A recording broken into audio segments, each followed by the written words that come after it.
Hello दोस्तों, आप लोगों का फिर से मेरे नए वीडियो में वेलकम है। दोस्तों, गोट फार्मिंग करना बेइंतहा अच्छी बात है, लेकिन हम अक्सर गोट फार्मिंग में फ़ेल क्यों होते, किस रीज़न से होते कि आजकल यूट्यूब में मैं चंद बातें करूंगा, उसके बाद असल मुद्दे पे आऊँगा। आजकल आपको यूट्यूब में बहुत सारी वीडियोस आपको अवेलेबल है और अच्छे तरह तरह के क्वालिटी के वीडियोस है, तरह तरह के क्वालिटी के गोट से, जैसे कि सोजत है, जमुनापरी है, उस्मानाबादी है, बीतल है और गुजरी है और सिरोही है और फलां उस बकरियां हैं जिसको देखकर आप शौक़ में आके बकरियां ला लेते।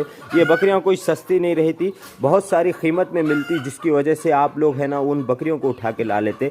लेकिन उसके बाद उसका खाना, रहन सहन, देखभाल, उसका इंजेक्शन, उसका ट्रीटमेंट कैसे करना है ये आपको नॉलेज नहीं होता। फिर भी आप यूट्यूब पर देखकर, वहाँ देखकर, यहाँ देखकर उसका इलाज करते, लेकिन है ना वहाँ पर आपकी बकरियों की मोर्टेलिटी होने के चांसेस ज़्यादा हो जाते। फिर उसके बाद आप परेशान हो जाते, फेल हो जाते, आपका पैसा बर्बाद हो जाता।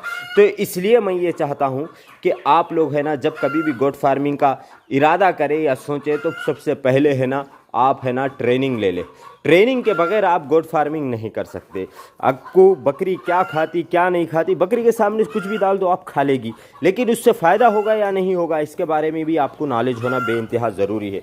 अगर नॉलेज नहीं है आपको बकरी क्या खाती क्या नहीं खाती, बकरी क्या खाने से उसको पावर मिलता, प्रेग्नेंट बकरी को क्या खिलाना है और बगैर प्रेग्नेंट बकरी को क्या खिलाना है और ब्रीडर को क्या खिलाना है, ये सारी चीज़ों का अगर आपके पास नॉलेज नहीं है तो आप 100% फेल हो जाते।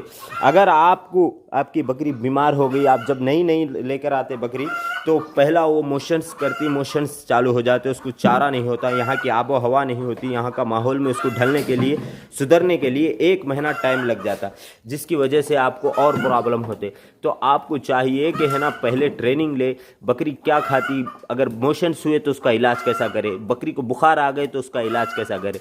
अब ये बकरी देखिए चारा नहीं खा रही है, हालांकि ये 3 महीने की प्रेग्नेंट है, आप लोग देख सकते हैं। तो ये चीज़ों का ख्याल रखना बेइंतहा ज़रूरी है। अब ये सारी बकरियां मज़े से खा रही, चौं से खा रही, लेकिन वो बकरी नहीं खा रही। अब उसका भी ख्याल रखना ज़रूरी है, उसको जितना जल्दी हो सके उसका ट्रीटमेंट करना। अगर हम उसमें रोक थोक करें, अगर रुक गए हम, तो उससे समझिए कि आपकी बकरी मरने के चांसेस ज़्यादा हो जाते। जितना जल्दी हो सके इलाज करना चाहिए।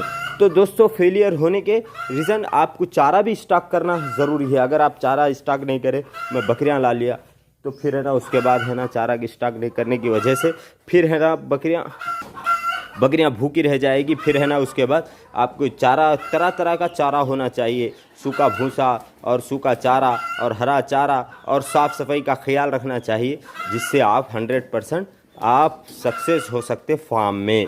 तो ये चंद बातें थी मेरी जहन में जो आप लोगों को बताना ज़रूरी समझना था। अगर आपको अच्छी लगी तो हमारे वीडियो को सब्सक्राइब कीजिए, लाइक कीजिए और शेयर कीजिए।